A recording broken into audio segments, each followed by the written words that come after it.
I noticed actually, it's a very, very hard thing to whistle correctly with how I have my microphone set up because I have a limiter set up. Prevents the AC unit or any exterior sounds from being picked up on the microphone. So legitimately, I go back, I listen to sometimes I'll be whistling intro part of a song, the instrumental part, and it'll legitimately cut out like half of it. It'll completely not show up. And then there's the other end of the spectrum, which is like piercing, which is like it's disrupting the gain, and it's still getting in because it's like a thinner, sound, deeper, more bass sounds have bigger wavelengths. But the thinner sound, the more high-pitched sound can get in to the microphone, and it just pierces into people's ears. And I apologize for that. It's not my intent, specifically because I know, like, I do have a limiter, but I didn't realize that it was. It left me with such a small gap to exploit as possible, but that's okay. We'll work with it. We'll work within our constraints because life is about working within your constraints. So, species were named Latin mnemonics. That's why they're both intuitive and subtly foreign, right? Chemistry was named using German nomenclature. That's why it's so irritatingly incremental and mathematically complex to learn chemistry and chemical names. Hey, I got respect for the Germans, but their language leaves a lot to be desired.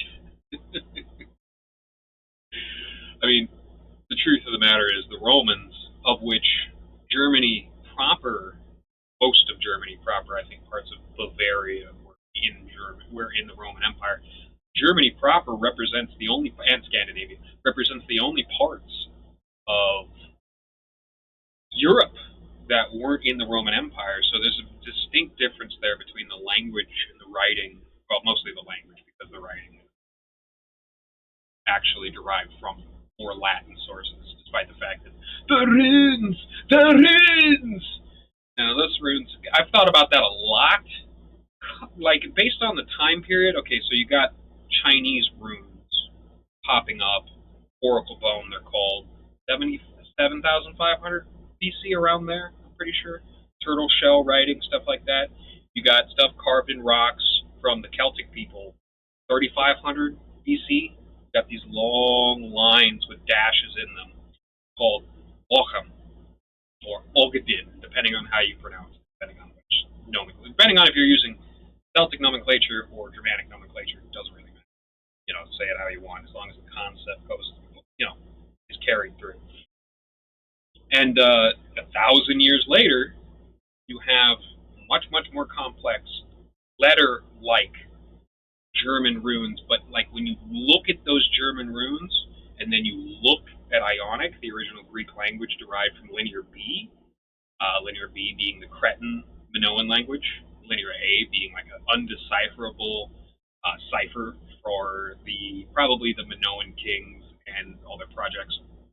Minoan kings and Minoan scholars and their projects, and the proliferation of Linear B actually caused the Minoan collapse, in my suspicion, specifically because that was their hidden language, and once it became revealed, once it was translated, the secrets of the Cretan Minoan empire, nascent early empire, were spilled into the Morean region, south of Sparta, the region of Greece proper that's mostly mountainous, but has tons and tons of coasts. Right there at the very southwesternmost part of the Aegean, the Morean region. And then you have Greece proper, right above that. At the southernmost part is Sparta, and the northernmost part is Macedonia. And, that whole thing. Then the language traveled from Greco-Roman, Illyrian paths into Rome to become the Roman written language, but also it was traveling around just all over the place, and it went into Germany. And the Ogden script, the lines, completely unique, unlike anything else that we know of. Probably more similar to Eurasian shamanic code, very similar to like Navajo code, very, rudimentary stuff. Whereas the German runes are very similar to the pictographic Latin alphabet as it had been derived from the Middle Eastern alphabets of Phoenicia, etc. Which, if you go all the way back in the languages, you'll find that they're all derived from hieroglyphics, and China had hieroglyphics around the same time that Egypt did. Egypt was first, for sure. Like the Oracle Bone script, very, very ancient. In fact, there's still some Southeast Asian written languages that are similar to this Oracle Bone. That's first, and then they developed their own form of hieroglyphic, and that's over time it morphed those hieroglyphics that legitimately you could look at them and go, okay, that's a dog, that's a river, that's et cetera, et cetera, et cetera. And the old Chinese script, then it started to morph into what you see today. And it's very likely that the Egyptian hieroglyphics morphed into Armenian Coptic. Like you see Armenian and looks very similar to a more rudimentary Hebrew. That is very likely, and that's Coptic, and that's very likely what the first written language in Europe, essentially, if you want to consider the Middle East part of Europe, with Jerusalem back in the day, could have technically been considered part of Europe. But yeah, we're getting a little bit off on this. Let's continue. At the end of the day, a mother superior is actually above a laicized priest. She's more akin to a bishop, with the leaders of mothers superior, proper way of saying that, being akin to an archbishop. Don't tell the wrong priest this. I'm a little upset. There are two jobs that require more constitution than a soldier. It's the ones that I can think of. Veterinarians, nurses. Both require you to be around the flame of agony and suffering for far longer, to be cooked down to the marrow by it. Whereas the soldier's job is to be seared by the flame of conflict, extreme temperature for a short time, causing the sort of trauma that locks their emotions behind this wall of seared psyche. I think a lot of the environmental protection argument has gone down a lot like the argument about secondhand smoking. You got these big smokestacks billowing out toxic industrial waste that's actually causing it. But the onus is put on you to be responsible with your cigarette. And though the degree to which you use that cigarette could have a negative impact, it pales in comparison to the industrial irritants being belched out. Same thing when a flood is caused by some developer shitheel with no common sense, who's just flitting between a steak dinner and another Vegas trip with zero real ambitions. But it still wouldn't behoove anyone to start spraying Roundup everywhere and eroding the living ground underneath their feet. See, the entire concept of a weed or a pest is one cooked up in the psychotic, truly psychotic, imagination of the aggrieved, self-worshipping, progressive individuals. Very, very lonely, fearful people, because they're so alone. Now, and this is created by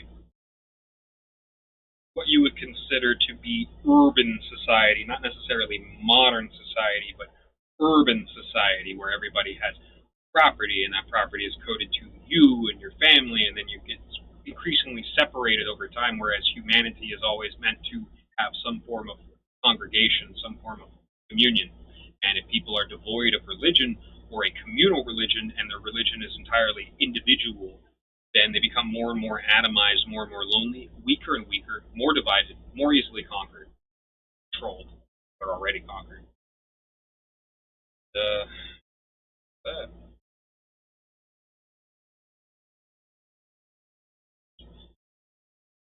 The entire concept of a weed or a pest is cooked up by the psychotic imagination of the aggrieved, self-worshipping, progressive individual. There is only invasive and non-invasive. Most of our grasses and ornamental plants are invasive to the areas that we plant them. That's bad. That's the actual weed. many of the flowers we call weeds have deep roots that hold the ground together against the elements. Even though they're ugly, they're useful, and they're specifically adapted to the weather patterns of the areas that they live and they're supposed to live, made by God. And an insecticide does not discriminate from a pest and a beneficial insect like a worm. Straight up. So to use such terms as pesticide is very stupid. And herbicide is just like, I can't understand. It's like literally, like, I look at people who endorse herbicide use, even if they're like professionals like Santan over in Crime Pays the Botany Does It, who says, little glyphosate doesn't hurt. Yes, it does. That's the wrongest thing he's ever said and will ever say. Use hard work. Don't cheat. Don't pour poison into the ground. Fluid poison that will work its way through the ground into the water cycle, get uptaked into the rain, and rain back down on like invisible acid rain. You know, it's not going to be black, but it will still be just as poisonous to the herbology of the region. It could erode very sensitive, delicate native plants. And just because you think that you're expediting the process of killing invasive trees with glyphosate, no, you are so in the wrong. I view people who think like that as flat earthers. Those people are flat earthers, in my opinion. They do not view the depth of the problem and how it's storing all these poisons. They just look at the surface and they go, aha, the problem that I wanted solved is solved with minimal effort. Time to move on. And like what they're doing is quite literally like the damage of herbicides is worse than anything carbon, anything methane. It's one of the worst chemical pollutants. And it's probably up there in like one of the top 3 chemical pollutants. Glyphosate specifically, because of the amount of damage that it will do to both like the climate that people don't use but they still appreciate, that still helps them not get flooded, and you know, a variety of other things. Just not flooding is a basic thing. North Carolina found that out the hard way recently, because that area that flooded had been developed, way overdeveloped, very, very quickly, very rapidly, very, very stupidly, and the consequences showed their ugly head, and people lost their lives, and people lost their homes, and their entire future is now up for grabs, up to question, specifically because people went around spraying a bunch of herbicides, people went around, you know, clear cutting and grading a bunch of ground. Yeah, cool, you know, you can show on your portfolio that you're flipping houses and flipping properties and stuff like that. The consequences come due, and you're not there to collect. Other innocent people are. You are a scumbag, you know, and that's the people who are in charge of the projects. But like, to be a worker with a backpack on and a sprayer in your hand and just go do do do do do do do do do, stupid liberals, they're afraid of a little poison. I don't get that at all. I don't get that. I get that about as much as I get, you know, Blackwater, as working in a military operation where you're like shooting poor people for fun and profit. You're serial killing for fun and profit, as Flesh Simulator would say. I don't understand that at all. It doesn't make any sense to me why people would do that. It seems very self-defeating from a spiritual perspective, but it's just like, where is your profit, bro? Where is your profit? Okay, Blackwater kills a bunch of people. Middle East sucks. It's a nightmare. Everybody is miserable there. What are you doing? You know, you're helping people solve like disputes in the street. Essentially, what you're doing. You're being the guy that fights the weaker guy for the rich, aggrieved, fat guy. You know, wearing the white robe. That's what you're doing, Mr. Blackrock. So yeah, off on a lot. This is gonna be a big episode. You know, hope you above the bell curve heads are strapped in, because this is gonna be a big episode.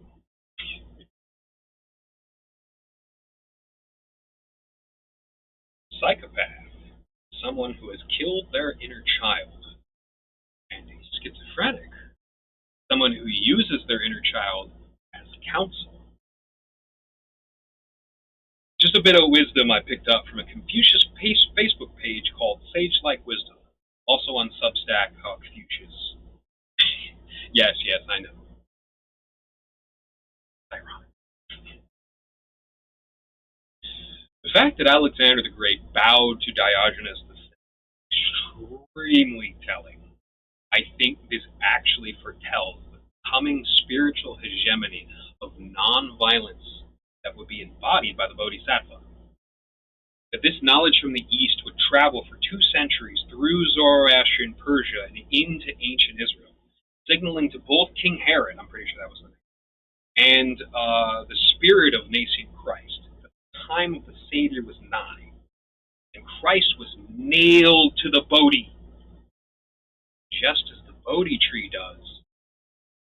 Water would spill from the side. Gives me chills to think about. But I'm also reminded of Odin hanging upside down while scrying the runes in northern Germany. That's where they say they got the runes. So Odin hanging upside down from the trees until he saw them in the snow for days, swinging around. Yep.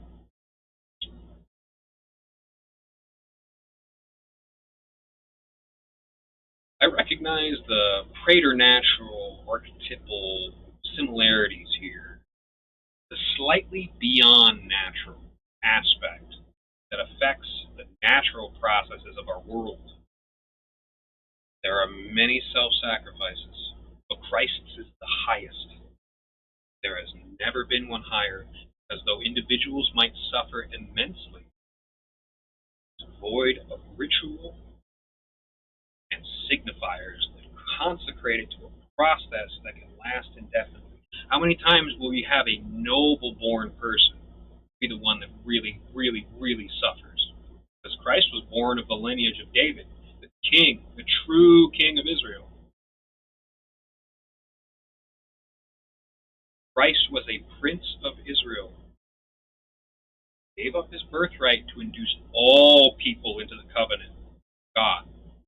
That is an amazing thing, because it comes from a real covenant, and it was sacrificed.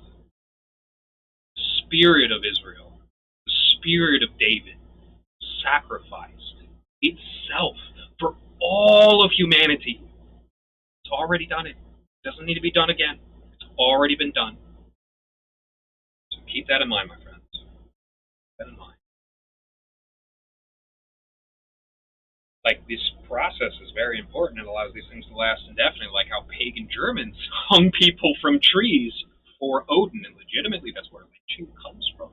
It's where the practice of lynching comes from. It is a religious sacrifice, a blood sacrifice. It is a human sacrifice, the same as the Aztecs driving knives into people's chests when white supremacists in crazy hoods go and slowly hike a black person up by the neck, maybe drop him a few times, until they eventually hold him up to the point where he shits his bowels out of his body because of the pressure of being lynched is much, much different than the instant death of being hung. That is a human sacrifice. That is a human sacrifice from Odinism. And anybody who calls themselves an Odinist, you watch out, man. There's this guy named Nick Starrow, and he's friends with a lot of the people in the groups that I find myself being drawn towards. He seems like a nice guy, but he's also an Odinist. But he's from Sweden, so it's just like he probably contains like a lineage that can remain somewhat like his ancestors and ancestors and ancestors and ancestors. That's real. We have this weird, this is important to remember, theosophical LARPing, which is exactly what the Nazis did. And you have that came into America, propagated by Mossad! Propagated by Mossad. And it's weird, you actually have this old phrase that says that nothing will make somebody more pro-Semitic than listening to 80 to 90 IQ anti-Semites. I fully believe that. I understand that 100%. That makes perfect sense. That is a connective tissue. That is a glue that holds my theory about Mossad legitimately being responsible, being the handlers of most neo-Nazi groups, which they specialize in handling, but literally, like you'd think, hiding in plain sight, right? No, it makes perfect sense. Makes perfect sense. Because what the Nazis did believe is they believed that the Jews didn't all deserve to die, but they all deserved to go back to the land of their ancestors. In fact, Israel was created specifically because the Germans had plans to repatriate the Jews back to their original places, and for the Germans to spread out all over East Europe and all over the Rhineland and all over the Low Countries. But probably to leave the Celts alone in France, legitimately, and that's probably one of the reasons why there was like it was mainly a big German civil war. So that the French got the lines of, listen, this is about consolidating our own territory, leave us alone and we'll leave you alone after it's done. And then the French gave up. I think that's actually how that went down. French gave up. And then the Verduners of Strasbourg-Lorraine, they held out forever, specifically because they were the center of Carolingianism. So, like, as Germans, in the westernmost part of Germany, but were also heavily Celtic, they didn't go along with that. They didn't go along with either side. Like, I have lineage, I get it, you know, you have be black sheep, be a redheaded stepchild in the entire spectrum. But yeah, that's why Verdun was so intense, but the rest of France was just a complete wash, specifically because of that. And like, when you realize that the catchphrase Zionism is Nazism isn't just a catchphrase, it is a logical equation, and it makes perfect sense. And people can show their work, they can show the math, they can put it down on the chalkboard just like Einstein, and they can show it. They can literally show it. I always wondered why Einstein got the leave. You'd think that, like, if they really hated Jews, they would try to eliminate all the capable Jews as possible and make them into, like, humiliate them, same way as post-Kennedy American Zionist Council used our politics to humiliate all the Americans while making us kill millions of people in the Middle East. Like, they really are evil. And I was thinking about this, I was talking about this to people. The original Israelis that lived in Israel in the 60s and 70s, they weren't Israelis. They were Poles, they were Hungarians, they were Germans, they were French, they were English, they were Spanish. They weren't Israelis. Here's the thing. If you look at the statistics on crime around immigrants, first-generation immigrants are extremely peaceful, almost always. Even the Muslim ones. Third-generation immigrants are very, very peaceful. They have the same crime rates as anybody else in the country. Second-generation immigrants, that's what you got to worry about. They don't have their home culture. They don't have the culture of the place that they're born. They are a black sheep. They're stuck between worlds. It's a very, very complex thing.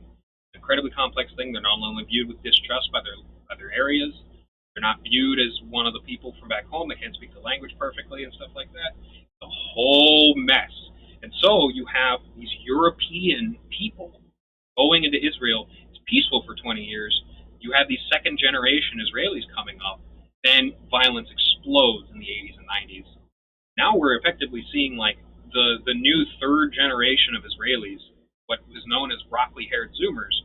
They're actually joining the IDF as we speak. And I think what a lot of the rhetoric surrounding the Palestinians is meant to do is meant to make these kids willing to just do unspeakable atrocities that will hurt their souls for all eternity, while convinced that they're doing the right thing. And what a shame. Like, literally, the people cursed to be born under an unlucky star or some crap. You know, they don't believe in free will, but I do. But if their own people are doing that to them constantly, that is an unlucky place to be born. You know, you don't want to be born in Shenzhen. You don't want to be born in Tel Aviv. You don't want to be born in London. You don't want to be born in Los Angeles. You just don't. Ask people who live in Los Angeles. Ask people who live in London. Ask people who live in Tel Aviv. Ask people who live in Canton. They'll tell you. Well, not Canton proper, but Shenzhen. Canton is like the Constantinople of China, so. In fact, Canton is where Buddhism went from India, Canton, to Japan. Buddhism only entered Japan around 1,000 years ago, but Japan has only been around for about 1,500 years.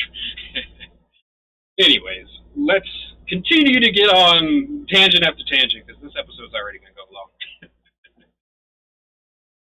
But yeah, also the Eastern ascetics sit under a tree or on a stump in imitation of Chinese Buddha, or sit facing a wall in seated meditation, imitating the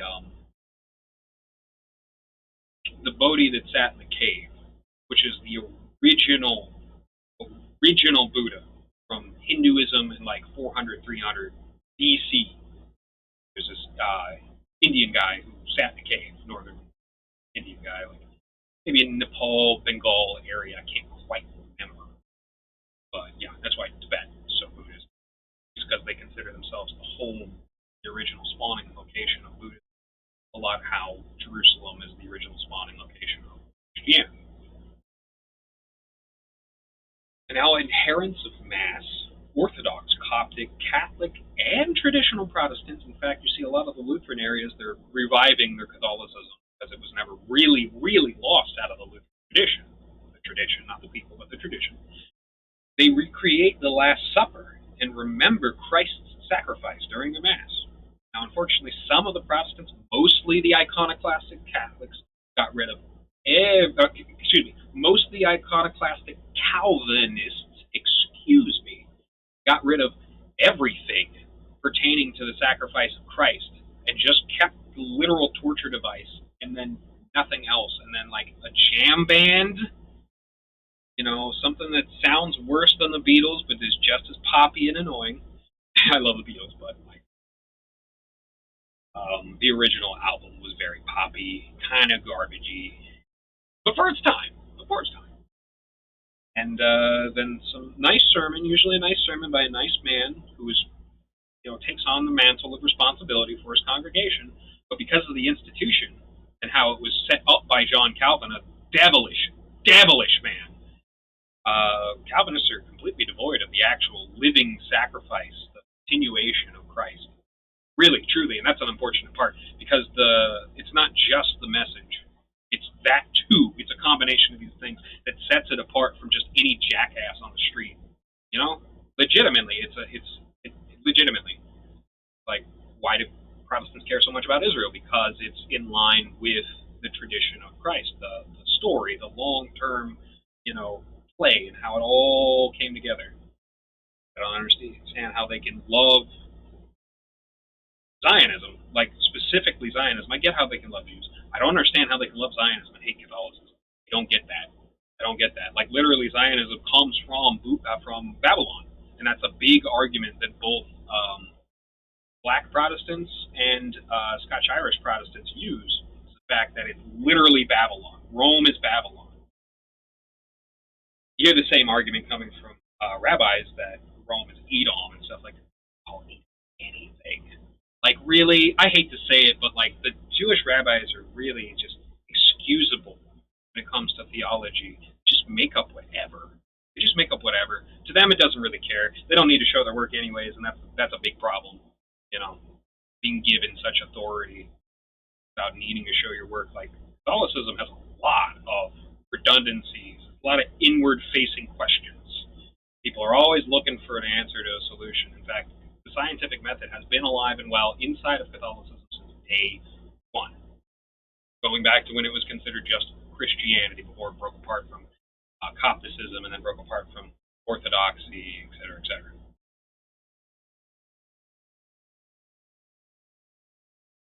Unfortunately, there's much to be said about the era of that holding profound meaning and dominion over humanity coming to an end.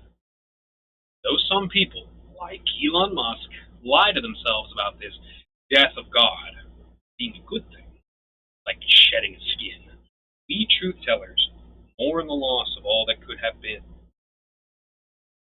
Christ, the Bodhisattva, the awakened one focused on helping others, lives inside of the hearts of all faithful, which is exactly why Masonic forces of liberal atheism and Talmudic forces of red communism hate us so.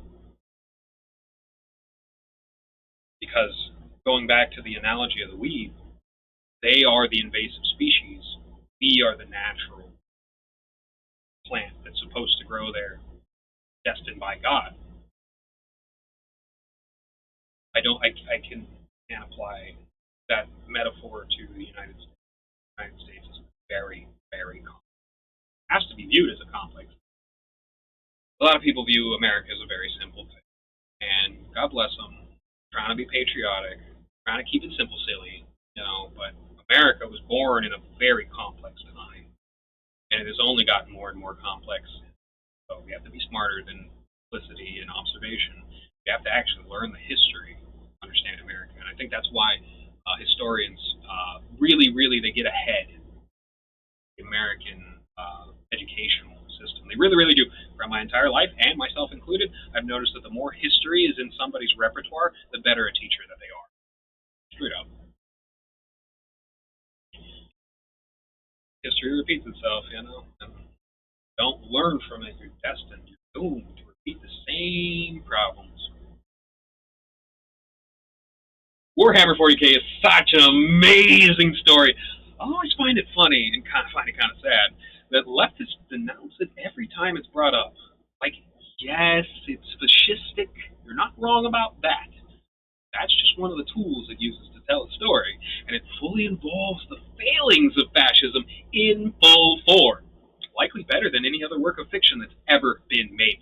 Certainly better than that work of fiction known as the Communist Manifesto, a story that also says everything has always sucked and conflict is both inevitable and beneficial. You know, the elites are just playing games. I believe the elites aren't just playing games when they take their money and actually spend it. If every one of them turned into a Bezos, which is what Elon is trying to effectively do, and failing miserably, then it would be on, effectively. It would be on. And we'd have a lot of issues on our plate. But the reason why it feels so stagnant, stale, pacifistic in the middle class is because we've transferred from paperwork factory to somebody who wants to LARP as boss time, to LARP as their employee and get paid to act like I'm working. Essentially, you talk to people, I hate this. I quit any job that tries to make me, you know, oh yeah, everybody work as slow as possible because we don't want to stand out, because then other people would have to, we get graded on a curve. I'm going to clean out the corners. I'm going to clean out the grades. I'm going to, you know, move stuff around in the most orderly way. I'm going to do that extra work. I'll stay late and not get paid if I have to. One thing I'm not going to do is pretend to work while I get paid. Never. Not once. Ever. I really hate that. I really hate that. Like, I would have hated being a cubicle paperwork factory boy, and I definitely have hated every job where I have to, like, role play as a worker while somebody role plays as a boss because they were born with the trust fund. Not a fan of that. And it's not the fact that they were born with the trust fund. It's the entire situation. It's the zeitgeist of, though. We're like a family here, and everybody hates each other. We're like the most dysfunctional family in the world here. Everybody hates each other. People will steal from each other at the drop of a hat, including the boss from their own managers, including the boss from you, workers from the other workers, workers from the boss, workers from the manager. Everybody's stealing from everybody. Everybody hates each other. Everybody's dragging their feet. Everybody's keeping up appearances and pretending to work when the boss comes looming in. I hate that with every fiber of my being. I really, truly, really do. You know, just an aside. I've never been about that life, and that's the zeitgeist of most modern jobs. Most of them. If the elites stopped playing games and got serious, politics would revolve around high birth rates and living. Seriously, not just in name only. Instead of just how many numbers you can move around and general resentment towards children, which is the zeitgeist of the era, people weren't playing around like this 200 years ago. But you must understand, 100 years ago, major metropoles were being firebombed, being cooked at 16,000 degrees Celsius. Everything was turned into dust. And that's likely why the population is being kept low. Almost everybody thinks that their behavior is for a good cause somewhere along the line. And the Georgia Guidestones people, who come to find out, are actually effective altruist Silicon Valley types like Elon Musk, do want to prevent what they view as more suffering down the line than what they inflict in the short term. Very rarely does somebody go, yeah, I'm just going to be evil, and go and kill people for fun. That's a minority everywhere.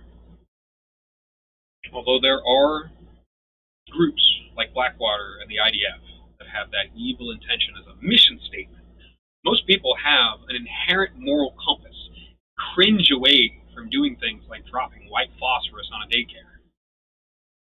Oh. I forgot to mention the only other good political cartoonist other than Ben Garrison, Kelly. Just Kelly. He makes the really funny, ironic cartoons that just pure irony. But not post-irony, genuinely good, funny irony. And it's very comical. It's very old Onion. You know how the Onion has turned into just slop. The grayest, just like the Babylon Bee. Well, actually, I think the Onion's a little worse than the Babylon Bee. The grayest slop for the dumbest people. The people who would, 40 years ago, would have been reading the funnies and laughing their ass off. Just saying, just saying. There's a lot of them. There's a lot of them out there. Young men who watch my show, here's some advice. Get a big bag of peanuts with the shell and have those as your snack. You get shelled peanuts, you'll get fat. But peanuts are a great protein. Good for your brain because they're mono and polyunsaturated fats. All nuts are good for your brain. Your brain is made up of the same type of fat that nuts have in them. And your gut health, very good for your gut health. Unless you're allergic to peanuts naturally. Probably not that good for your gut health for that case. And shelling them individually allows you to control yourself better. You ever find yourself getting carried away when you're eating snacks outside of a on the plate food station time? When you're snacking, you ever find yourself getting carried away on it? So you're hungry, you're craving.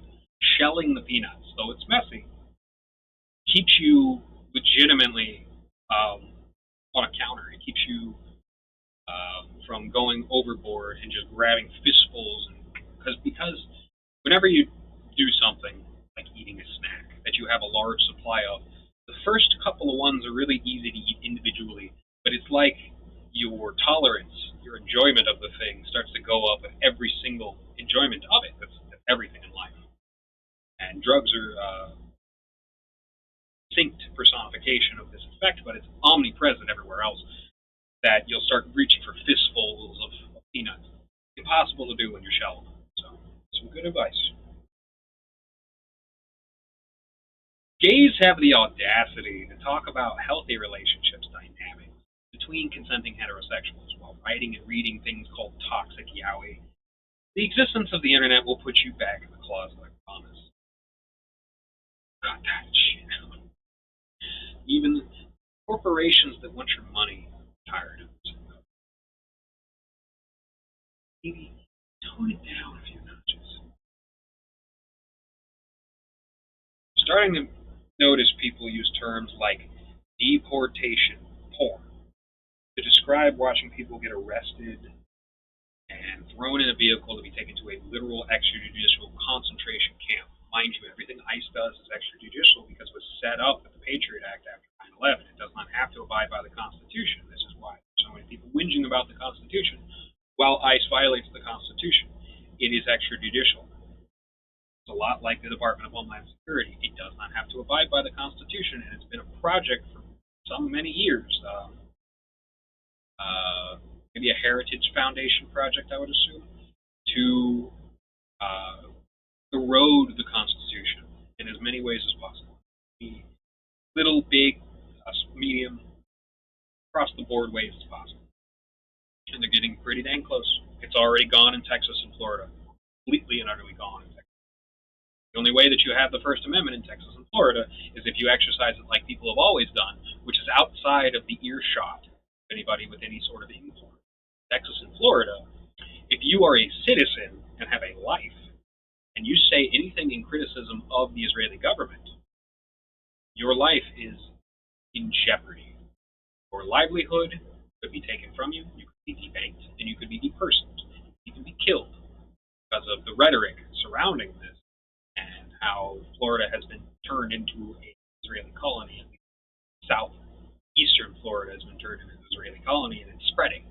People like Randy Fine are like little tumor cells that are metastasizing out to the rest of the body of our country that are born here in this environment. And yeah, legalist arguments aside, it's going to have a deep and profound impact on many young and middle-aged men's psyche. Like, the terms deportation porn should not ever exist. It makes me sick to my stomach to think about people describing it that way. Porn already is disgusting, and you're a conservative. God only knows what your intentions with women are. God only knows. God only knows what your intentions with women are if you actually use, from a conservative standpoint, terms like deportation porn. I certainly wouldn't trust you with my daughter, that's for sure. Did you know Nazi Germany was distinctly feminist? That's right. The Nazis used rhetoric about saving German women from giant negroid penises, elevated them to high positions in the workplace and the battlefield, and made plans to induce the human race into fully automatic luxury space national socialism. That's right. They were the first to ever dream of it. Or it was a sparkle in the eye of the Soviets. Nazis were right there, laying the groundwork.